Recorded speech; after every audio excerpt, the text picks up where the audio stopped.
안녕하십니까. 또 반갑습니다. 또 우리 계속해서 이 에로스와 아가페 문제, 우리 기독교 사상에 특히 예수의 복음 가르침의 전부라고 할 수 있는, 최소한도 전부는 아니라고 해도 가장 중요한 핵심에 해당되는 사상, 이 사랑의 문제인데, 이 사랑의 문제를 잘 이해하시면은 조금 더 포괄적으로 말해서 우리 신학, 신론, 혹은 인간론, 성령론, 교회론, 기독론, 종말론, 이런 다양한 가르침들이 있는데, 그 가운데 가장 핵심적인 게 바로 기독론이죠.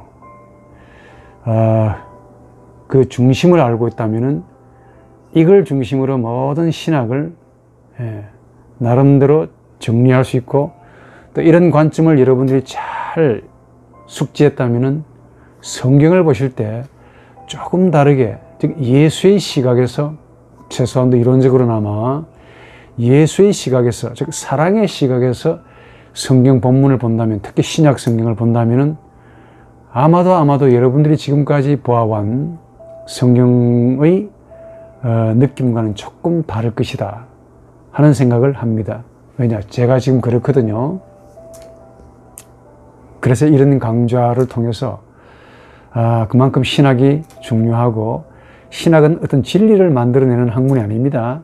받은 진리를 잘 정리하고 체계적으로 우리 성도들에게 도움이 되도록 유익하게 나열, 배열, 정리, 조직해주는 학문이기 때문에, 원초적인 깨달음이라는 이 성경 기자들의 그 계시라 그러죠. 영감, 지난번에 이런 것들을 신학과 그리고 다른 일반 학문, 즉 일반 은총에 해당되는 세상적인 여러 가지 많은 학문들을 통해서 보다 더 신비롭고 보다 더 경이로운 하나님의 생명의 신비애로 여러분들이 참여하는, 조금 다르게 말해 느껴보는 그런 가르침이 바로 신학이 아닌가 생각을 합니다.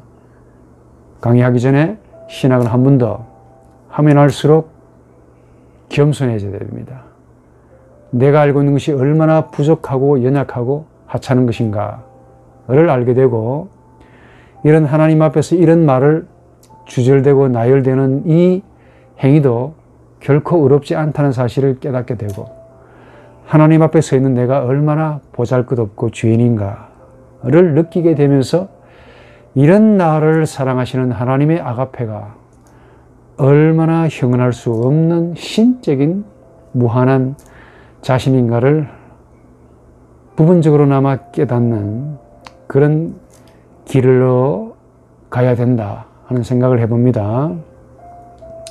우리 지난번에는 좀 어려운 이야기였습니다. 오늘도 계속 어려운 이야기가 되겠는데, 우리 영감이라는 이야기를 했죠. 우리 소위 이제 인간의 영혼을 조금 다듬어서 정리해드리면은, 우리 인간의 영혼은 의식이 전부가 아니라고 그랬습니다.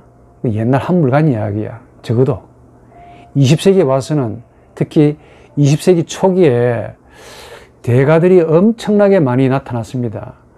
좀 빗나간 이야기지만 신학도 20세기 초기, 즉 전쟁 직후에 어마어마한 좋은 책들이 많이 나왔기 때문에 지금은 이 후배들이 뭘 연구할 게 별로 없을 것 같아.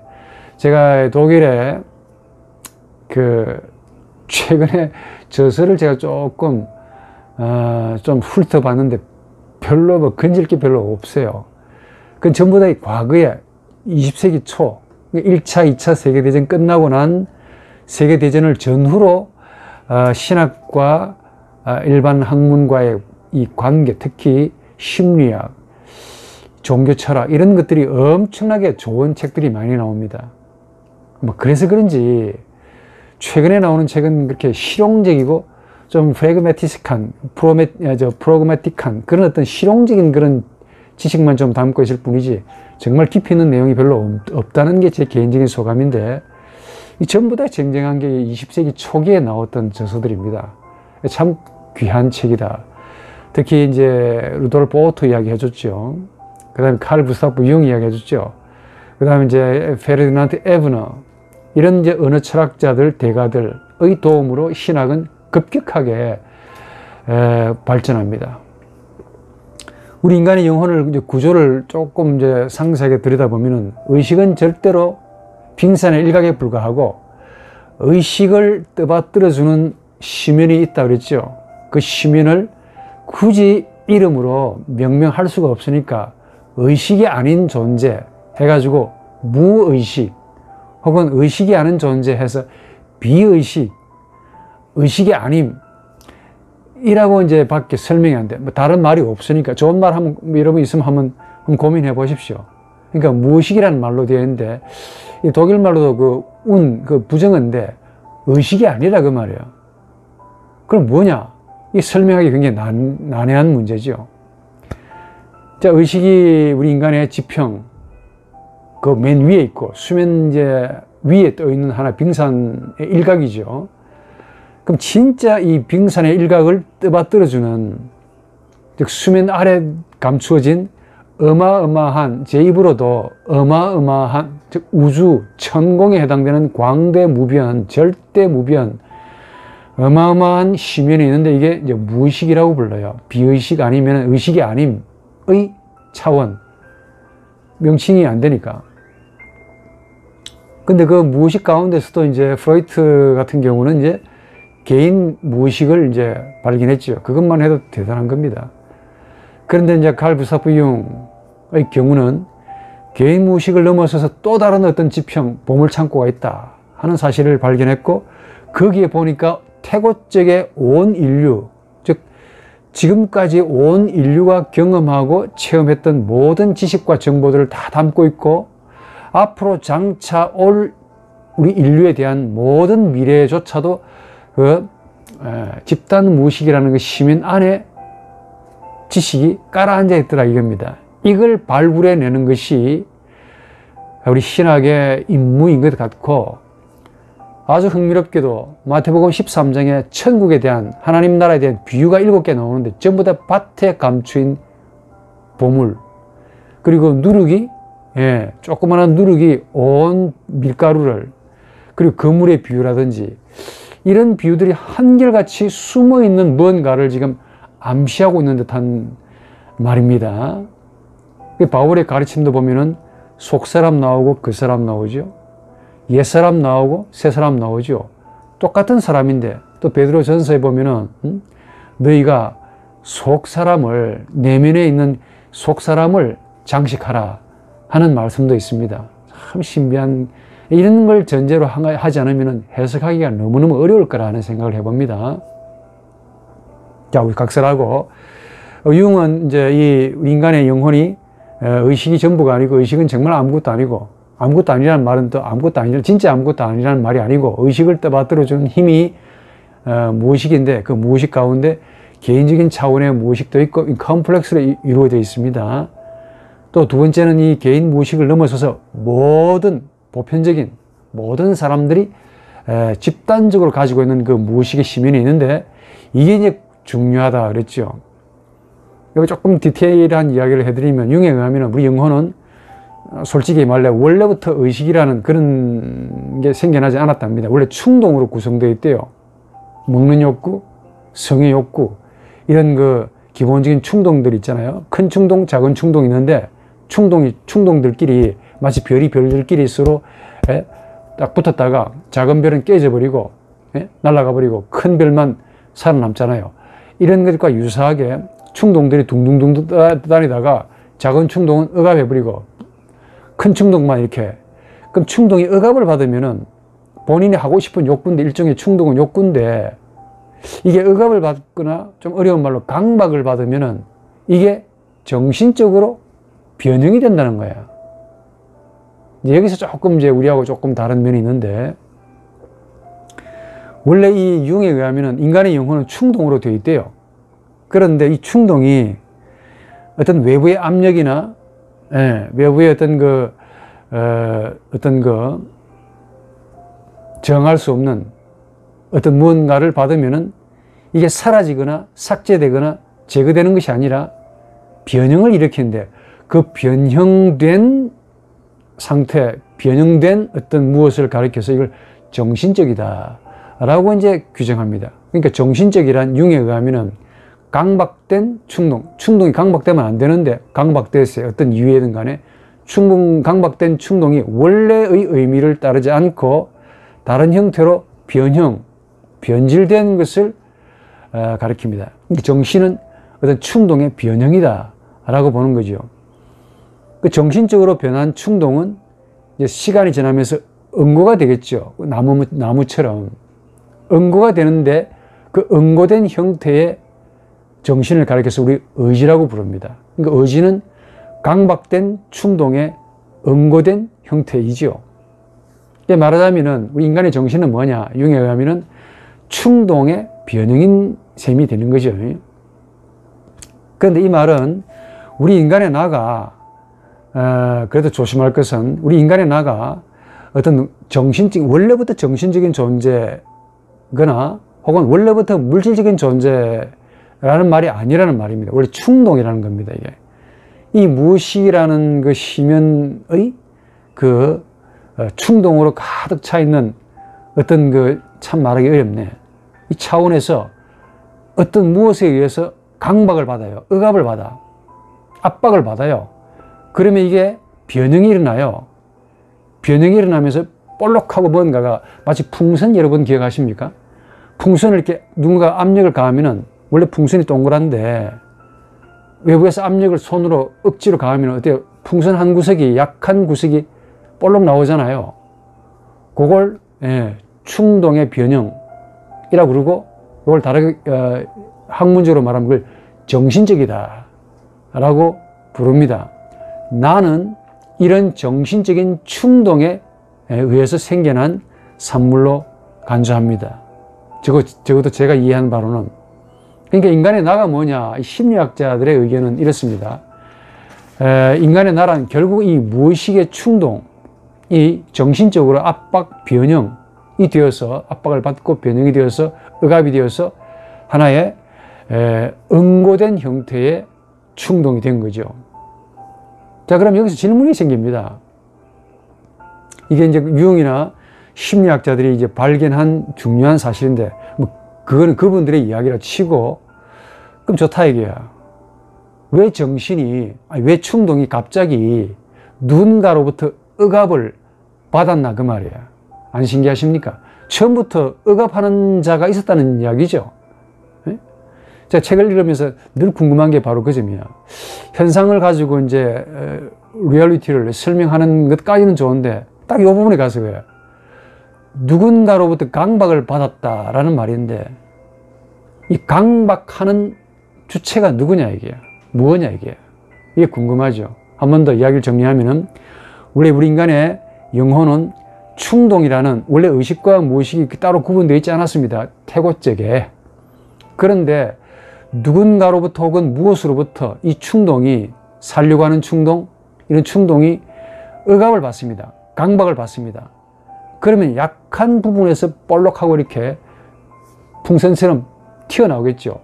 그 튀어나오는 부분이 이제 응고가 되면 의지가 되고, 굳게 되면 그걸 나라고 부르는데, 나라는 존재는 양반에 의하면 충동의 강박의 결과로 생긴 셈이죠. 자, 그럼 여기서 던지는 질문이 뭐냐면, 왜 충동이, 이 생명의 충동이 강박이 되어서 인간이, 나라는 존재를 가지게 되었냐 그 말이야. 도대체 강박하는 주체가는 뭐며, 왜 하필 우리 인간은 이 충동이라는 이 어떤 어마어마한 생명의 그 욕구가 강박이 되면은 의지가 되고 나라는 존재가 되냐 이게야. 안 궁금하십니까? 질문 자체가 심오하죠. 또 이런 말하면 저 양반 또 혼자 나르시시즘에 빠졌나 그렇게 할까봐 그 질문 자체를 제가 스스로 던져본 겁니다. 한 번 더, 왜 우리 인간의 영혼은, 동물은 절대로 그렇지 않습니다. 동물은 그냥 순화, 적응, 환경에 잘 그냥 동화되어서 살아갑니다. 충동이 억압돼도 그렇게 변형되거나 정신적으로 발전하지 않아요. 그런데 유독 인간만큼은, 우리 인간이 가지는 충동은 이상한 충동이라서, 제 말로 아주 특이한 충동이라서 외부로부터 억압을 받거나 강박이 되면은 유독 정신적으로 변형, 변질, 이걸 헬라어로 몰페라고 불러요. 예? 변형이 일어난다 이게. 변형이 일어나서 정신적으로 되는데 그 정신적으로 변형이 된 상태에서 뭐가 일어나느냐? 이성, 감정, 소위 의지라고 일기우는 일종의 의식 활동이 일어나는 겁니다.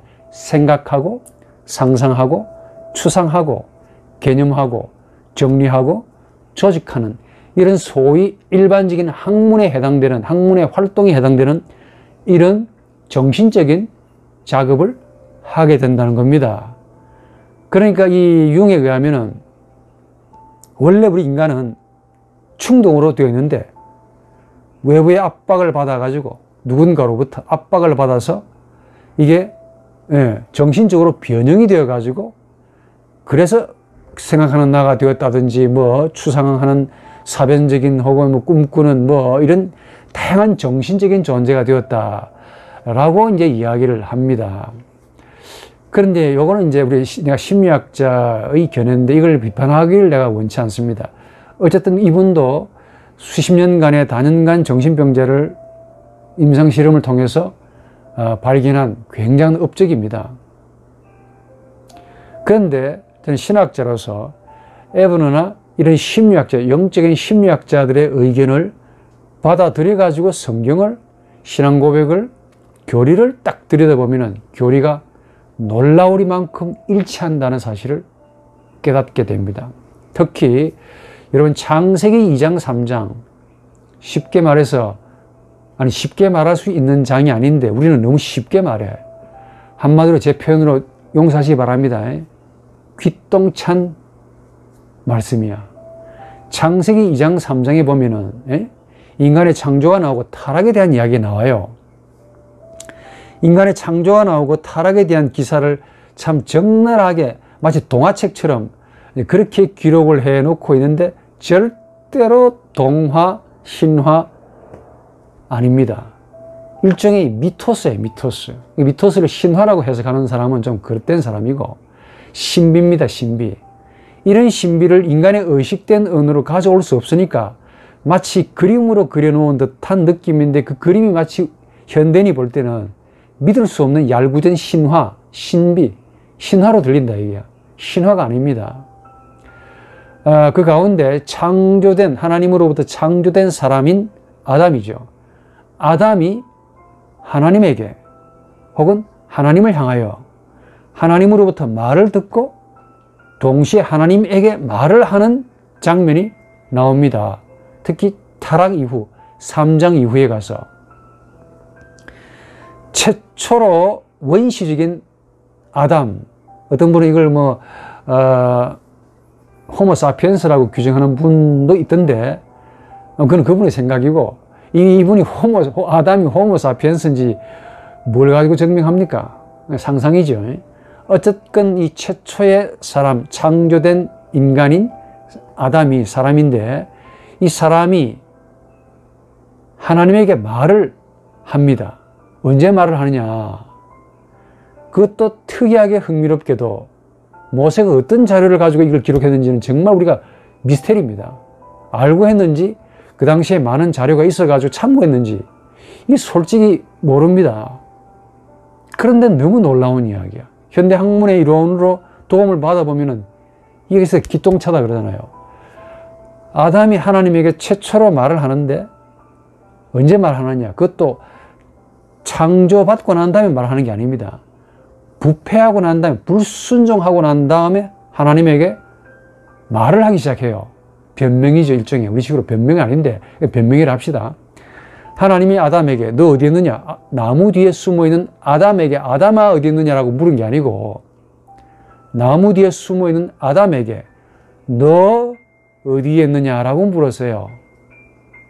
2인칭 단수를 가지고 물었다 하니까. 그런데 이런 하나님에게, 그 너를 찾으시는 하나님에게 아담이 말을 합니다. 비로소.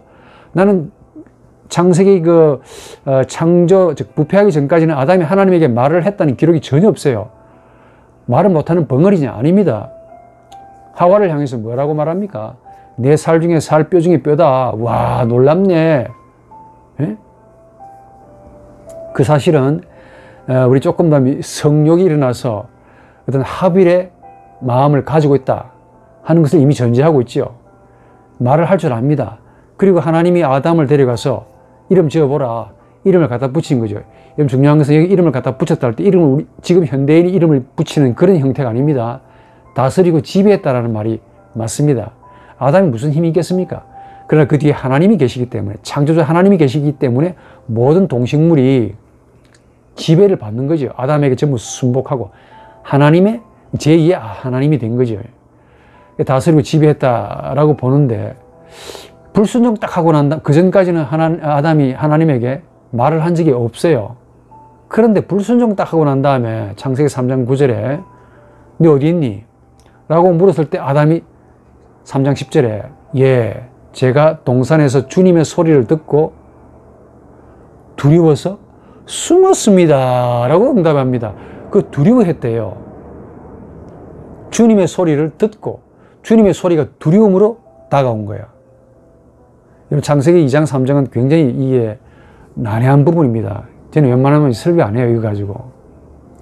여기 중요한 점이 뭐냐면은 하나님이 아담에게 아담아 어디 있느냐라고 물은 게 아니고 아담을 찾은 것이 아닙니다. 나무 뒤에 숨어있는 아담에게 너 어디에 있느냐, 너를 찾으셨다는 점이죠. 그러니까 나무 뒤에 숨어있는 아담을 모르시고 하나님이 숨어있는 그 아담을 찾으셨다고 하면은 무지의 하나님이지.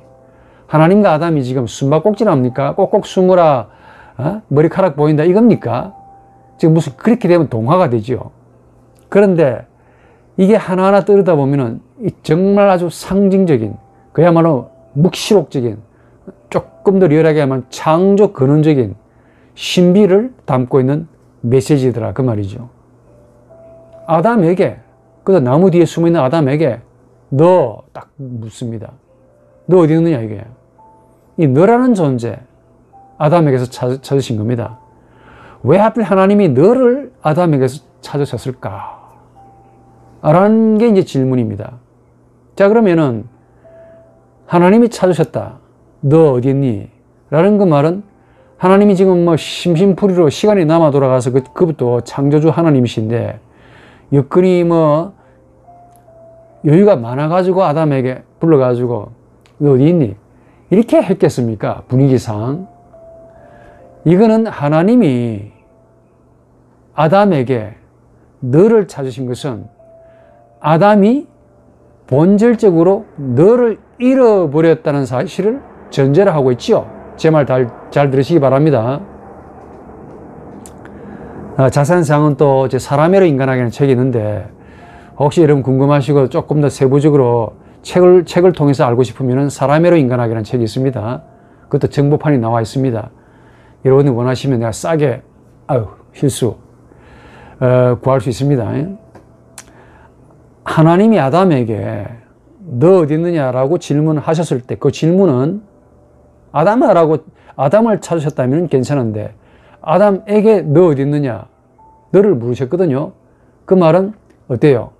아담이 너인데 너를 잃어버렸거나 너의 문제를 가지고 있었기 때문에 하나님이 너 어디에 있니? 라고 물으신 거죠. 문제가 없다면 하나님이 굳이 너를 부르실 이유가 없지. 아담에게 너를 불러낼 이유가 없잖아요. 이것이 이제 중요한 게 신학자들은 여기에 주목하죠. 그러니까 아담에게서 너가 도대체 뭐냐 이겁니다. 너와 아담이 하나였다는 것은 분명하겠는데 이게 불순종하고 난 다음에 하나님의 질문을 받고 특히 하나님의 질문 너 어디에 있니? 아담에게 하는 그 질문에서 아하 너와 아담이 이게 문제가 생겼다 하는 사실을 강하게 암시합니다. 한 번 더. 창조 때는 적어도 창조 시에는 하나님의 너지요. 아담이. 그러니까 하나님의 너로 분명히 창조되었다는 사실을 전제를 하죠. 그러니까 하나님의 너와 아담이 구분이 안 됩니다. 딱 붙어 있어요. 그런데 부패하고 난 다음에 이게 어떤 연고로 뭔가가 문제가 있었는지, 이게 문제가 있었기 때문에 하나님이 지적하시는 거죠. 아담에게 너 어디 있느냐? 라고 물으셨잖아요. 자, 그렇다면은 아담과, 사람과 너가, 아담아라는 말인데 그게 사람이란 말입니다. 사람과 너가 삐걱거리고 문제가 생겼다. 소위 어떤 형언할 수 없는 인간의 언어로 태고찍인데 무슨 언어로 가져올 수 있겠습니까? 뭔가가 하나님이 보실 때 큰 문제가 생겼다라는 사실을 암시합니다. 전제합니다. 우리 여기 주목하지요. 도대체 하나님이 아담에게서 찾으신 너란 뭐냐 하는 질문이 이제 나오게 되는 겁니다. 많은 이야기 빼버리고, 이 너란 나의 너입니다. 알다시피 여러분 고전어 공부하시다 보면은 동사 안에 전부 다 1인칭, 2인칭, 3인칭 전부 동사 안에 그 주어가 포함되어 있어요. 헬라어도 그렇고 라틴어도 그렇고 대부분 그렇습니다. 이 너란 보통 너 할 때 인칭 대명사, 문법적인 기능인 인칭 대명사로 생각하기 쉬운데 아닙니다. 하나님이 찾으신 것은, 아담에게서 너를 찾으신 것은 아담이 이것이 없다면 살아갈 수 없는, 즉 네페시라고 불리는 생명체가 되지 않는 결정적인 중요한 거야. 이게 아니라면 아담은 더 이상 아담이 아니고, 이게 잃어버리거나 이걸 상실했거나 이게 변형이 되어버리면 하나님이 보실 때 더 이상 사람이 아닌 거죠. 이게 얼마나 중요했길래 아담이 따먹은 선악과에 대해서 책망한 게 아니고, 그 나중에 나오고 대빵 하나님이 찾으신 것이 너 어디 있느냐라고 물은 겁니다. 그 나무 뒤에 숨어있는 아담에게 너 어디 있느냐라고 물은 거예요. 아담아 기어 나오라 이게 물은 게 아니고, 나무 뒤에 숨어있는 아담에게 너 어디 있느냐를 물으신 거죠. 요 너는 하나님의 너인데, 요 너가 내 입장에서는 나가 되고 상대 입장에서는 너가 되는 거야. 제 말 이해하십니까? 이거 이해 못하면 안 되죠. 아이들한테도 물어보면 이해합니다. 나란 독백하는 모놀로그가 아니고, 나란 너 앞에서 나입니다. 그러니까 너가 없으면 나라는 의식이 생기지 나지 않아요. 설명을 위해서 합니다. 또 너란 나 앞에서 너인 거야. 그러니까 너를 찾으신 것은 이 하나님의 나를 상실했거나 하나님의 나를 인지하지 못했거나 뭔가 문제를 가졌다는 점을 의미하지요. 한 번 더, 이 너라고 하는 것은 단순히 인칭 대명사가 아닙니다. 그 당시에 무슨 문법이 있었겠냐고, 구음도 없었는데, 그러니까 하나님이 찾으신 것은 바로 하나님 자신의 너, 하나님 자신의 상대인 아담을 찾으신 겁니다. 하나님과 마주해야 할 너인 거죠. 정확하게 말하면 아담의 입장에서는 나입니다. 그게 하나님의 입장에서는 그게 너고, 나로 실제하시는, 우리 첫 시간 말했죠. 나로 실제하시는 하나님에게, 나 있음, 오로지 나로 실제하시는 하나님이 아담에게 너, 나 있음으로 실제하는 아담에게 너 어디에 있니? 라고 물으신 것은 바로 나로 실제하시는 하나님에게 더 이상 아담이 너가 아니다, 하나님의 마주함이 아니다 하는 사실을 묵시록적으로, 암묵적으로 함의하고 있죠. 그걸 잃어버렸거나 변질시켰기 때문에 하나님이 너 어디 있니? 라고 가볍게 물으신 듯한 느낌인데, 그게 무진장 무거운 말이야. 그게 바로 하나님의 너였습니다. 하나님이 창조시에 담아두셨던 하나님 자신이라고 하는 너라는 로고스입니다. 나라는 로고스죠. 그게 이걸 찾으신 거야. 그러니까 아담에게서 아담을 찾으신 것이 아니라 하나님은 아담에게서 너를 찾으셨는데, 그 너는 아담을 아담 되게 하는 신비, 즉 로고스였습니다. 이게 없으면은, 이게 문제가 생기면은 하나님과의 영적인 관계, 대화, 모조리 날아가 버리는, 아무것도 아닌 그냥 인간이라는 동물이 되어버리는 그 무엇이죠? 이렇게 중요한 거야. 이런 중요한 것을 하나님이 아담에게 물은 겁니다. 어디 있니? 물었다는 것 자체가 문제가 있다는 그 말이죠. 문제가 없으면 하나님이 묻지 않았을 겁니다. 찾지 않았을 겁니다. 즉 너가 아니라면은 아담은 더 이상 아담이 아닌 거죠. 이 말을 하나님의 입장에서는 너가 아니라면 아담은 더 이상 아담이 아니고, 그럼 아담의 입장에서 보면은 너를 찾으시는 하나님 앞에 아담의 입장에서 보게 되면 나가 아니면은 더 이상 아담은 사람이 아닌 거죠. 바로 그겁니다. 그러니까 하나님의 입장에서는 너가 되고 아담이 또 내 말 똑바로 했나요? 하나님 앞에서는 아담이 하나님의 너가 되고 또 아담 입장에서 볼 때 나가 되는 거죠. 그러니까 인간의 나가 하나님의 자신과 동급인 로고스라는 점입니다. 이걸 하나님이 찾으신 거예요. 부르신 것이죠. 끌어내려고 부른 거야. 그래서 정리해드리면 하나님이 아담에게서 너를 찾으신 것은 이미 어때요? 아담이 하나님의 너, 하나님 자신을 받을 만한 상대, 마주할 만한 상대가 아니다 하는 사실을 전제합니다. 잃어버렸거나 문제를 가지고 있다는 사실을 전제하지요. 상실하지 않았더라면 절대로 굳이 찾을 이유가 없잖아요. 예컨대 여러분들의 그 딸 자식이 새벽에 1, 2시에 자꾸 들어옵니다. 아버지가 얼마나 화가 나고 걱정되겠습니까? 너 좀 10시 안으로 들어오라 이렇게 말을 하지요. 그 말은 10시 안에 잘 들어왔다는 말을 암시합니까? 아니면은 항상 이 딸이 이 험한 세상에서 10시 이후에 들어왔다는 말을 암시합니까? 제 말 이해하십니까? 하나님께서 너를 찾으신 것은 문제가 있었던 겁니까? 아니면 문제가 없었습니까? 문제가 있기 때문에 찾으신 것이죠. 바로 그 점입니다. 하나님이 아담에게 너를 찾으신 것은 바로 잃어버리지 않으면 하나님이 묻지 않았을 것이고, 가지고 있었더라면 하나님이 절대로 찾지 않았을 바로 그 소중한 건데, 이 너 아담의 입장에서 나가 됩니다. 이 나라는 존재는 절대로 하나님 앞에서 상실되거나 변형되면 안 되는 생명의 원천이고, 이것을 통해서 생기를 받고 살아가는 네페시, 하나님의 사람이 되기 때문에 그렇습니다. 이걸 아담이 불순종으로 변형을 시킨 거야. 이게 얼마나 어려운지 여러분들 이해하시기 위해서 제가 도움을 좀 드리자면은, 이런 자연이라는 말은 아시죠? 나투라.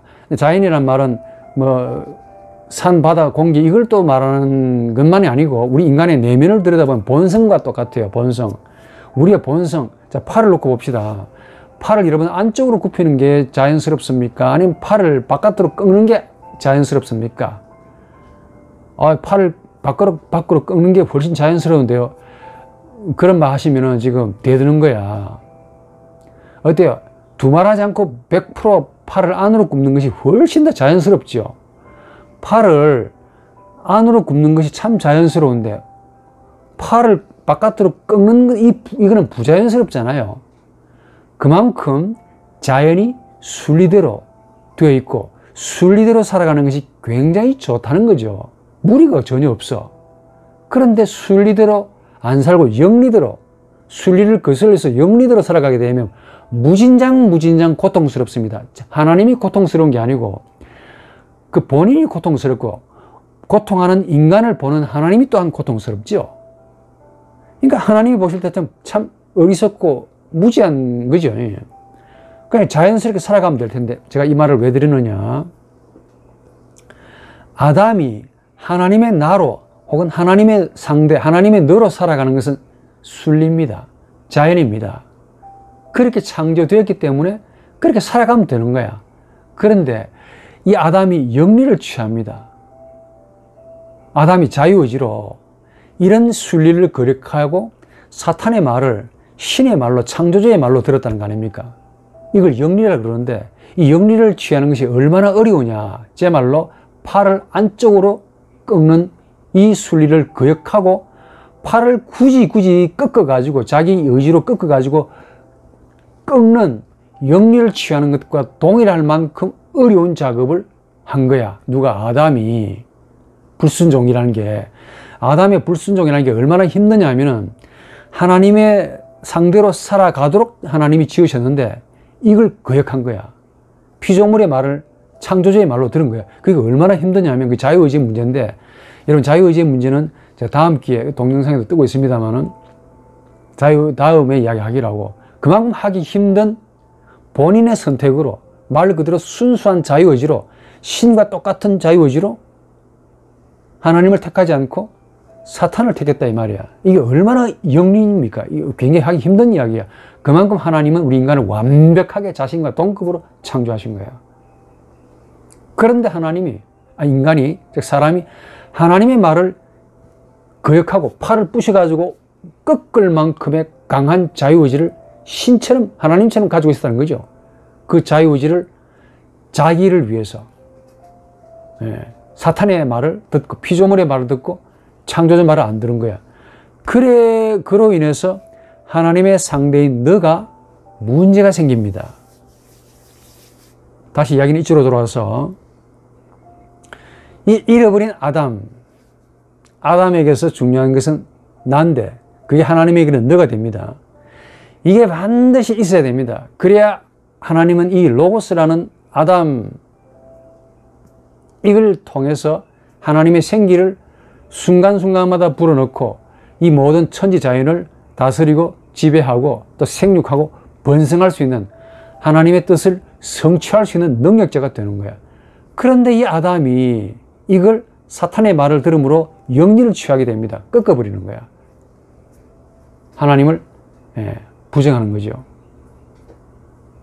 그래서 그로 인해서 아담이 사람이 더 이상 아닌 겁니다. 하나님의 마주함이 아니고 너가 아니고 우리 요즘 말로 말하면 그것, 물화된 존재가 되었다라고 말하는 거예요. 그러니까 너를 찾으시는 하나님은 오로지 나 있음인데, 나 있음, 나 있다의 하나님 앞에서 더 이상 또 다른 나 있음, 즉 하나님에게는 너지요, 너 있음이 아닌 거야. 그냥 그것으로 살아가려고, 그것으로 살아가는 존재가 되었다 하는 그 말입니다. 조금 더 이야기 풀어나갑시다. 굉장히 어려운 이야기이기도 하면서 쉽기도 한데, 그러니까 하나님의 나가, 하나님의 나 있음이 아담에게 너 어디 있느냐를 물으신 것은 너 있음을 물은 거지요. 이것은 아담에게는 이 하나님의 물으심, 하나님의 질문이, 하나님의 퀘스티오, 그 물으심이, 하나님의 구하심이 아담에게는 엄청난 강박, 엄청난 압박으로 와 닿았다는 겁니다. 이게 이제 융이나 에브너가 주목하는 이야기야. 한 번 더, 성경 창세기 3장은 그냥 가벼운 동화가처럼 묘사되어 있으나 그 내용인즉슨 하나님이 아담에게 너 어디 있느냐라는 그 질문은 가벼운 말이 아니고 무진장 무거운 말이었습니다. 이걸 처음으로 들은 거야. 오로지 너로, 하나님의 너로 인해 살아가는 이 생명체 네페시가 아담인데, 이 생명체가 너를 상실했거나 너의 문제를 가졌어요. 이것은 더 이상 하나님의 마주하심이 아닌 거지. 하나님을 잃어버렸다 해도 과언이 아닐 정도로 완전한 패닉이고, 그걸 찾으시는 하나님을 향해서 가지는데 그 가지는 정서가 뭐냐? 성경에는 두려움이라고 표현되어 있습니다. 근데 말 조심할 것은 지금 우리가 느끼는 두려움, 움찔, 이거라고 생각하시면 문제.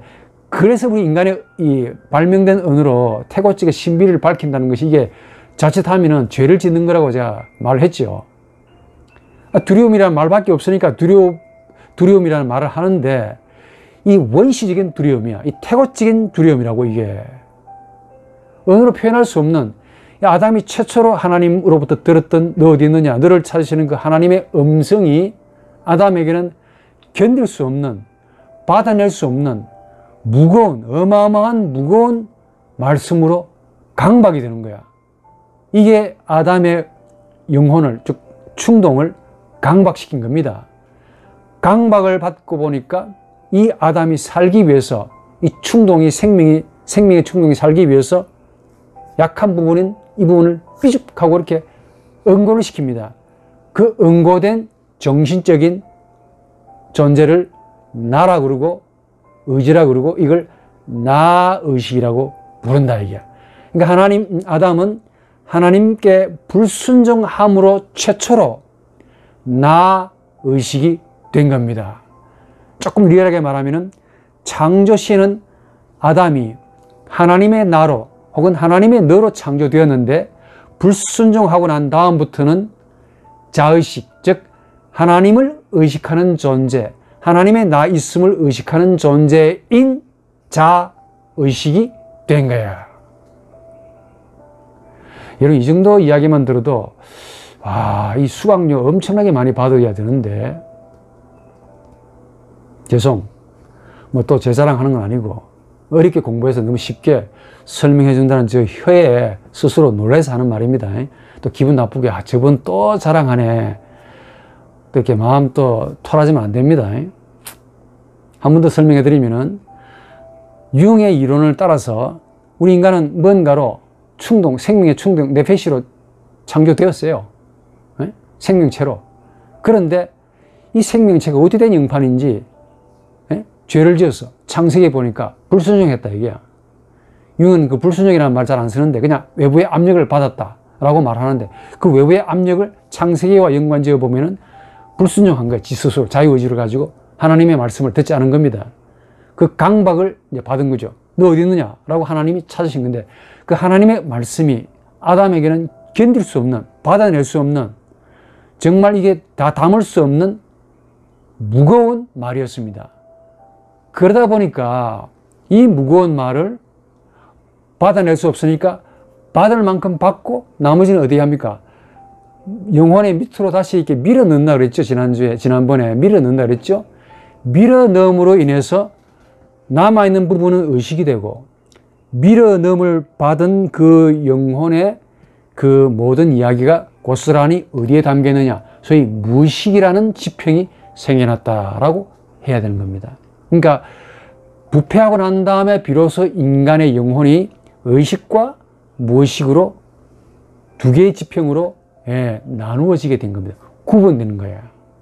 그 전까지는 하나님의 나 있음도 그렇고 아담도 나 있음이야. 똑같아요. 하나님과 동급이 그 동급입니다. 시편 8편인가요? 하나님의 사람을 얼마나 아름답게 잘 지으셨는지 하나님보다 조금 못하게 창조하시고 이런 말이 나오잖아요. 하나님과 거의 동급으로 지었다는 그 말입니다.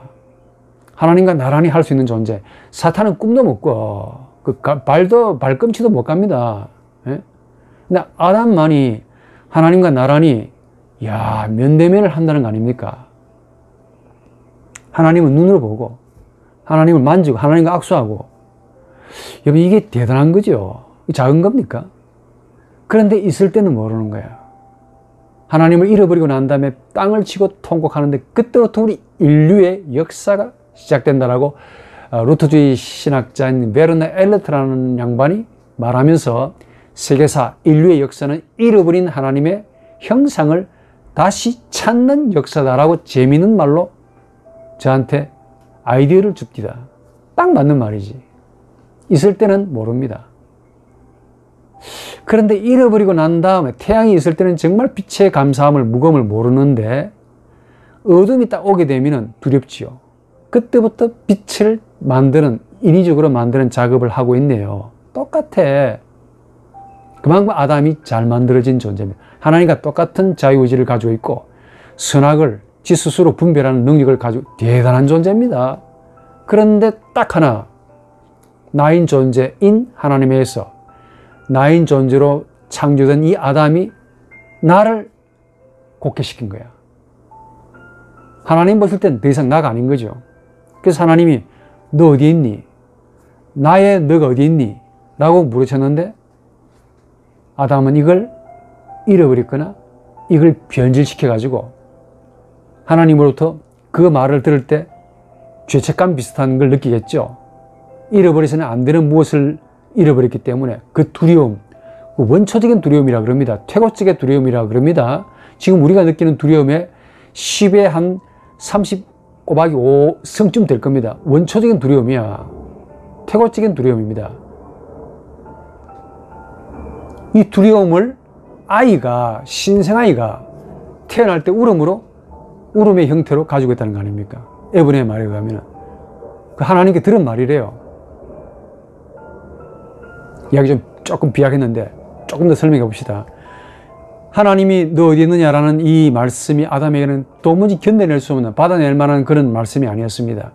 그래서 받을 것만 받고 받지 못하는 충격을 고스란히 아래로 집어 밀어 넣었는데, 그 집어 넣어 밀어 넣음으로 인해서 의식과 무의식이라는 지평으로 구분되는 거야.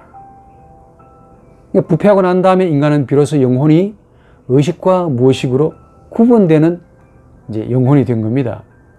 그 의식은 뭐냐? 나 의식이 된 것이죠. 창조 시에는 나 의식이라는 게 없습니다. 그냥 나입니다. 나 있음으로 있는데, 부패하고 난 다음에 비로소 하나님의 말씀을, 너를 찾는 하나님의 말씀을 들으면서 이게 이제 감당할 수 없으니까 무의식으로 지평으로 이게 내려가면서 의식은 단순히 나를 의식하는 존재, 즉 그 나가 누구냐면 나 있음으로 실제하시는 하나님을 의식하는 의식이 된 겁니다. 그걸 자의식이라고 그러고 나의식이라고 부르고 그걸 우리 인간의 의식이라고 불러요. 이 의식이 문제를 그때부터 일으킵니다. 예? 이제는 인간이 이 의식을 가지고 의식적으로 모든 행동을 전부 의식적으로 하고 있다 이게. 그 의식적인 행위 가운데 전부 다 하나님의 실제를 염두에 둔 두려움에서 나오는 의식이야. 무슨 말이냐면은 부패하고 난 다음에 세상을 만드는데 인간이, 사람인 아담이 인간이 되어가지고 의식된 존재가 되어가지고 자의식이죠. 즉 하나님을 의식하는 존재가 되었는데, 이게 하는 행동이 뭐냐면 창세기 4장부터 쫙 나오면 뭘 만들어요. 문화를 창조하고, 댐을 쌓고 성벽을 쌓고 가인이 나오고, 누발 가인이 나오고 라멕이 나오고 별 희한한 종자들이 막 나오잖아요. 최초로 이 동생을 죽이는 아벨, 그 가인이 나옵니다. 행위가 그런 나온단 말이야. 쭉 나옵니다. 하나님이 너 어디 있느냐라는 그 최초의 그 들은 말은 너무너무 아담에게는 충격이고, 이걸 들어서는 안 되는 말인데 최초로 원초적으로 들은 거야. 감당할 수 없어서 듣는 부분은 듣고 나머지는 아래로 밀어 넣었는데, 그 아래로 밀어 넣은 그 어떤 그 네페시, 생명의 지평이 요즘 말로 말하면 무의식이 된 거고, 그로 인해 우리 인간의 영혼은 의식과 무의식으로 구분되면서 우리 인간의 의식은 그냥 나 의식이 된 거야. 즉 하나님의 실제, 하나님의 나 있음을 항상 의식하고 항상 두려워하는 의식이 되었다는 겁니다. 이 의식을 가지고 지금까지 살아오고 있고, 이 의식을 가지고 종말이 올 때까지 살아갑니다. 그러니까 우리 인간은 절대적으로 하나님을 의식하는 의식입니다. 그래서 제가 처음에 이야기했듯이 하나님의 없음을 증명하는 것이 하나님의 있음을 증명하는 것보다 훨씬 더, 하나님의 죽으심을 증명하는 것이 하나님의 생명, 살아계심을 증명하는 것보다 훨씬 더 어렵다는 겁니다. 왜냐?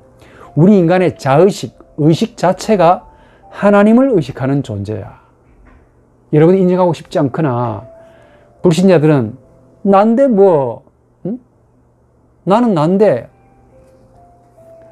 바이러스가 창궐하는데 미국의 어느 젊은 여자분이 마스크도 안 쓰고, 나는 납니다.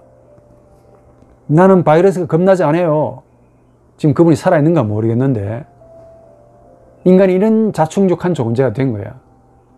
그러나 내면은 그렇지 않습니다. 영혼을 들여다보면은 그렇게 짓거리고 나이라는 그 문장 속에는 우리 지난번에 고통이 숨어 있다고 그랬죠.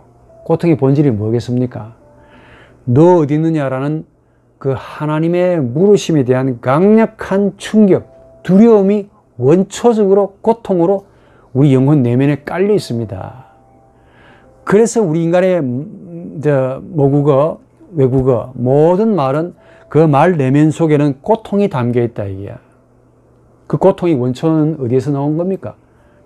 융이나 에본에 의하면은, 그리고 제가 창세기와 관련돼서 이야기해보면은 불순종에서 기인되고, 정확하게 말하면은 하나님에게서 들었던 말, 정확하게 하나님에게서 너 어디 있느냐라는 그 말을 들었는데 그 말이 원초적으로 두려움으로 갖게 되었다. 하나님을 두려워하는 마음이 된 거야. 그래서 타락한 인간은 하나님을 사랑해도, 에로스죠. 우리 인간의 에로스는 하나님을 사랑해도 두려워하면서 사랑합니다. 이게 정상이야. 이게 부패한 인간이 가지는 정상입니다. 어차피 우리는 부패하지 않은 아담으로 되돌아갈 수 없어요. 그러니까 아담 이후에 모든 인간의 신에 대한 사랑은, 하나님을 향한 사랑은 에로스는 에로스인데, 어떤 에로스냐? 하나님을 두려워하는 자의식에서 나온 에로스입니다. 항상 마음 한구석에 두려움을 가지고 있습니다. 그래서 솔로몬이 하나님을 두려워해라 이게요.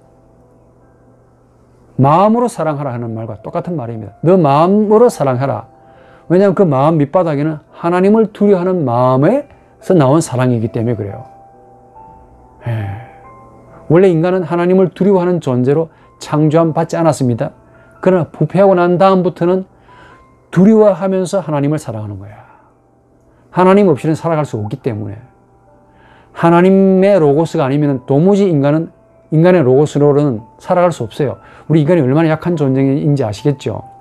여러분, 매는 눈이 시력이 굉장히 좋습니다. 여러분 시력이 얼마나 좋은지 모르겠으나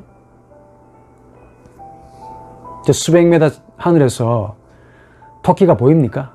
안 보입니다. 여러분 키우시는 강아지, 여러분 후각이 얼마나 뛰어난지는 모르겠으나 수십 리길을 떨어져도 그 냄새를 맡고 집으로 찾아오는 능력을 가지고 있습니까? 제가 어릴 때, 초등학교 때 부산에서 제가 길을 잃어버렸어요. 까딱하면 고아원에 갈 뻔했습니다. 아찔했습니다. 뭣도 모르고 동생하고 그냥 나왔는데 어디까지 나왔느냐. 시내 한복판까지 걸어 나온 거야. 그 재미있게 걸어 나왔는데 문제는 길을 모르겠다는 거야. 제가 그래가지고 울고 있으니까 어느 분이 와가지고 너 집이 어디냐 묻는데 집도 모르겠더라고.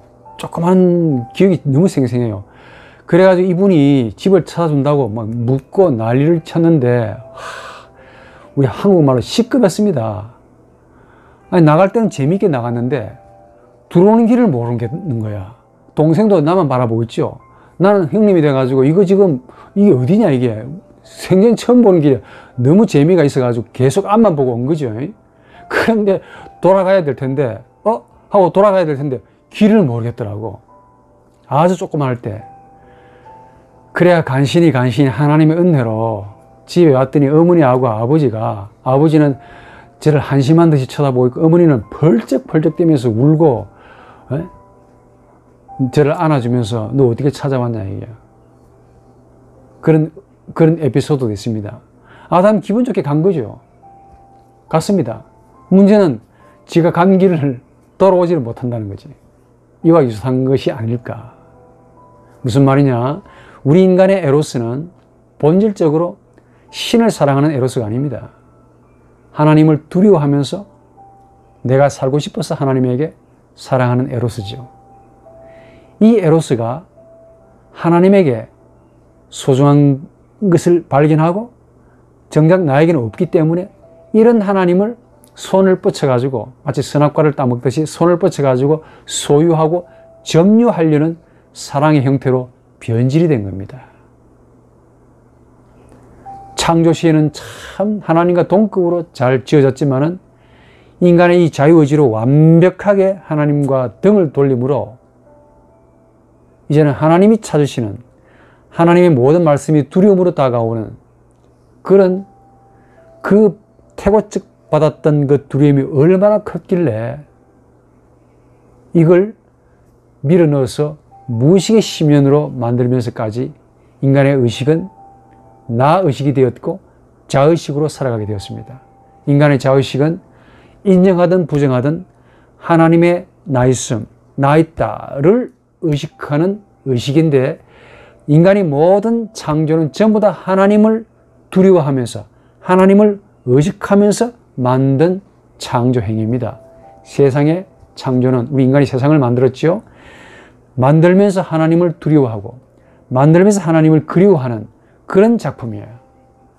음악, 예술, 그림, 조각, 그리고 건축, 이 모든 것들 속에는 본인이 작품을 만들었지만 부인하고 있겠지만 나는 무신론자입니다 라고 말을 해도 그 떠버리는 의식에서 나온 말이고, 그분의 무의식 속에는 뭐가 들어가 있느냐? 하나님이 너무 두렵고 심판이 두렵고 하나님이 너무 그리운 거야. 두려움과 그리움이라는 이 두 개의 정서를 가지고 있는 작품을 만든 건데, 뭐로? 에로스로 만든 거야. 그래서 우리 지금 눈에 보이는 모든 세상은 우리 인간의 작품인데, 그 밑바닥에는, 이 세상을 만드는 우리 인간의 영혼 밑바닥에는 두려움과 그리움, 하나님을 향한 강한 두려움과 동시에 하나님을 향한 강한 그리움, 이 두 개의 정서가, 감정이 섞여 있습니다. 이게 바로 나를 찾으시는 하나님을 향한 강한 두려움. 너 어디 있니? 지금도 기억하고 있습니다. 우리 인간의 무의식이 이걸 기억으로 갖고 있다가 의식이 아직 형성되기 이전에 신생아이가 복몸이라는 형태로 말을 내뱉는 거야. 그리고 우리가 모든 의식적인 행위로 뭘 만드는데, 이 만드는 행위는 전부 다 그 속에는 하나님을 향한 두려움과 하나님을 향한 다시 그리움, 이 두 가지가 복합적인 감정으로 얽혀 있어서 하나님 당신이 아니면 살아갈 수 없음과 동시에 하나님을 완벽하게 반역했던 그로 인해서 가지는 두려움이 깔려 있습니다. 그래서 고려하신다면 인간은 참 긍휼을 받을 만한 긍휼의 대상이다. 이게 이런 이웃사랑 아시죠? 하나님이 이런 인간을 보십니다. 하나님이 인간을 보실 때 이런 중심을 보시는데, 저놈이 얼마나 힘들까? 하나님 자신을 떠나버린 인간이 얼마나 힘들까? 하는 마음으로 보시는 것 같아요. 그래서 하나님이 취하시는 행동이 뭐냐? 죄 용서입니다. 용서의 근원은 인간이 아니고 하나님에게서 나온 거야. 우리 인간의 용서는 하나님의 형상으로서 본받는 겁니다. 본을 뜨는 거야. 용서의 원천과 근원은 하나님에게서 나오는 거지 우리 인간에게서 나오지 않습니다. 얼마나 신비로운지, 이 용서하는 것도 되게 신비롭습니다. 이런 하나님이 용서하시는 하나님으로 우리를 보시는 거야. 얼마나 힘들겠냐. 이런 하나님의 마음을 조금이라도 이해하신다면 자의식, 하나님을 두려워하면서 동시에 하나님을 그리워하는 이 에로스로 가득 차 있는 우리가, 또 우리 이런 남을, 이런 이웃을 또한 긍휼히 여기는 마음으로 살아가야 되지 않겠느냐 하는 생각을 해봅니다. 이 강의가 여러분들에게 조금이라도 위기 되었으면 좋겠다. 오늘 하루도 씩씩하게 즐거운 하루가 되시기를 바랍니다.